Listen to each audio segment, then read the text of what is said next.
Assalamualaikum warahmatullahi wabarakatuh. Alhamdulillahirrahmanirrahim. Wassalatu wassalamu ala asyrofil anbiya'i wal mursalin wa ala alihi wa sahbihi ajma'in, amma ba'du.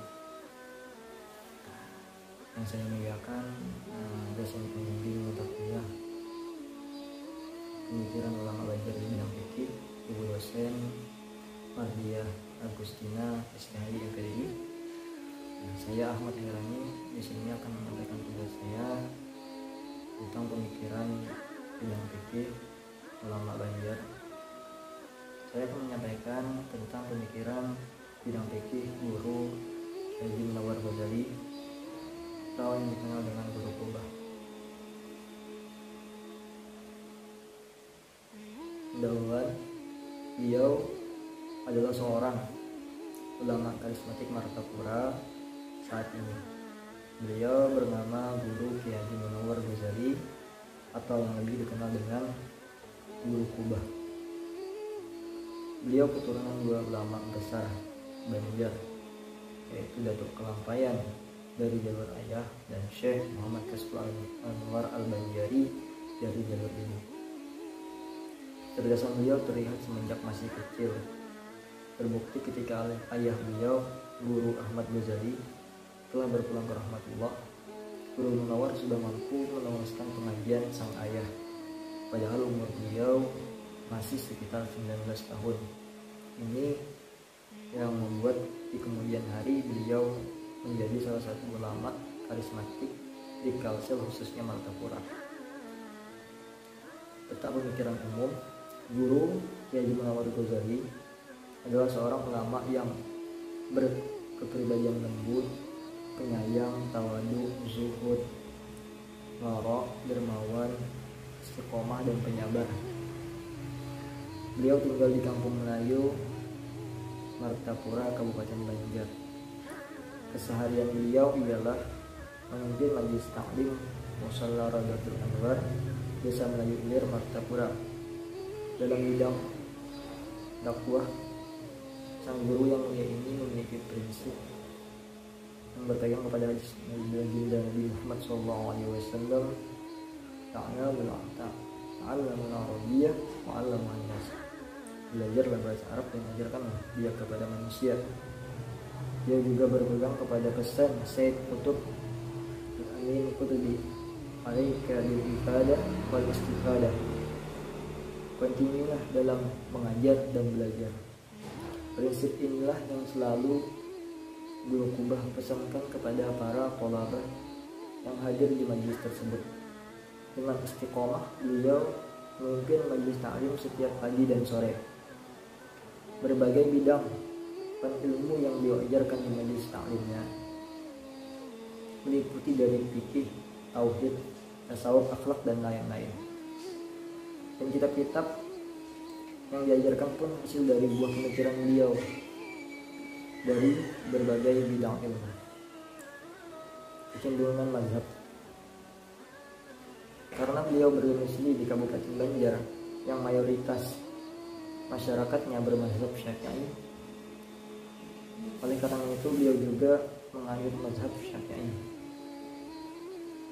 Dan juga kecenderungan beliau di mazhab Syafi'i ini bisa dilihat dari buah karya pemikiran beliau di bidang fikih, yang mana dalam risalah tersebut pemikirannya banyak mengutip dari pendapat para ulama mazhab Syafi'i. Pemikiran bidang fikih tentang sholat jamaah. Sholat jamaah ditetapkan di Madinah. Jamaah itu paling sedikit terdiri dari imam dan seorang makmum. Tingkat keutamaan jamaah adalah sebagai berikut. Yang pertama, sholat Jumat. Yang kedua, sholat subuh hari Jumat. Yang ketiga, sholat subuh. Yang ketiga, sholat isya. Yang keempat, sholat asar. Yang kelima, sholat zuhur. Yang keenam, sholat maghrib. Sholat jamaah bagi seorang laki-laki dalam sholat fardu selain sholat Jumat hukumnya sunnah muakkad menurut musannif dan Imam Rafi'i. Namun pendapat ashah menurut Imam Nawawi hukumnya adalah fardu kifayah. Sedangkan hukum jamaah pada sholat Jumat adalah fardu ain. dan tidak bisa hasil dengan kurang dari 1 rakaat. Adapun syarat sahnya berjamaah menurut guru Kiai Haji Munawar Ghazali di dalam risalah Zadul Muttaqin ada 13 syarat, yaitu A. Makmum tidak mengetahui akan batalnya sholat imam dengan berhadas atau lainnya. B. Bahwa adalah sholat imam itu terkaya dari wajib qodok. Maksudnya tidak boleh mengikuti imam yang masih ada wajib mengkodoknya. Misalnya imam sholat menggunakan tayamum, sedangkan imam berada di kampungnya. Yang ketiga, yang C, imam bukan makmum dari orang lain ketika diikuti. Yang D, imam bukan orang yang ummi. E, tidak mendahului makmum atas imam pada pihak kiblatnya. F, makmum mengetahui akan perpindahan imam dari satu rukun kepada rukun yang lainnya. G, bahwa imam dan makmum berhimpun pada satu tempat, misalnya masjid.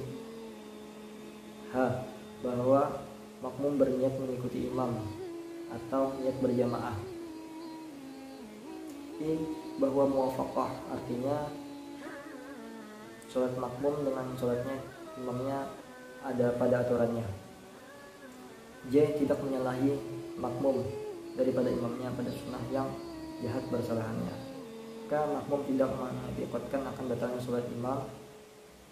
I, bahwa jangan ada imam kurang dari pada makmum dengan sebab perempuan atau khunsa jika ada makmumnya laki-laki. M, hendaklah mengikuti makmum akan imamnya pada segala perbuatannya. Inilah bentuk pemikiran bidang fikih dalam masalah syarat sahnya sholat menurut Kiai Haji Munawar Ghazali. Karya pemikiran bidang fikih, banyak sekali hasil karya beliau di berbagai bidang ilmu. Akan tetapi terkhusus untuk bidang fikih ialah karya beliau yang bernama Risalah Zadul Muttaqin. Di dalam kitab ini masalah fikih dibahas sesuai dengan hukum Islam, mulai dari bab salat, puasa, zakat, umroh, dan haji. Tidak hanya bidang fikih yang termaktub di dalam kitab ini, akan tetapi ada 3 bidang ilmu yang termaktub di dalam kitab ini, yakni ilmu tauhid, ilmu fikih, dan ilmu tasawuf. Analisis pemikiran dan karya bidang fikih.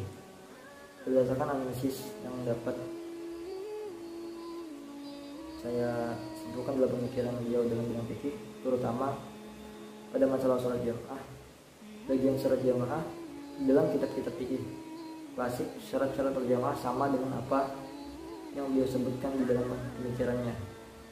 Dan juga di dalam kitab fikih klasik, syarat-syarat berjamaah hanya disebutkan dengan bentuk global saja, berbeda dengan pemikiran beliau yang dirangkum kemudian dibagi menjadi satu persatu untuk dijelaskan dengan penjelasan yang rinci sehingga lebih mudah untuk dipahami.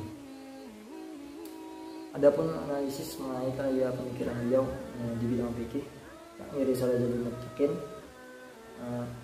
kitab ini sangat cocok menurut kultur masyarakat Banjar yang mayoritas menganut mazhab Syafi'i serta menggunakan bahasa Arab Melayu yang mudah dipaham baik di kalangan muda maupun yang tua. Dan juga isi kandungan kitab ini relatif singkat serta dasar dari keilmuan fikih. Selain berisi tentang ilmu fikih, juga berisi ilmu tauhid dan tasawuf yang menunjang untuk menggugurkan fardu ain setiap muslim yang memang diwajibkan untuk mempelajari ketiga bidang ilmu tersebut. Secara tata penulisan, kitab ini juga bisa dianggap sistematis karena diawali dengan ilmu tauhid, kemudian ilmu fikih, selanjutnya ilmu tasawuf yang memudahkan bagi para pembaca dan para talib ingin mempelajari kitab ini. Dan keunikan dari kitab ini, sebelum beliau membahas perihal wudu, beliau mendahulukan tentang perihal air, najis, air, najis dan darah, yang mana penjelasan ini sangat penting diketahui oleh seorang muslim sebelum melaksanakan ibadahnya, karena terlebih dahulu mengetahui tentang kesucian anggota tubuhnya.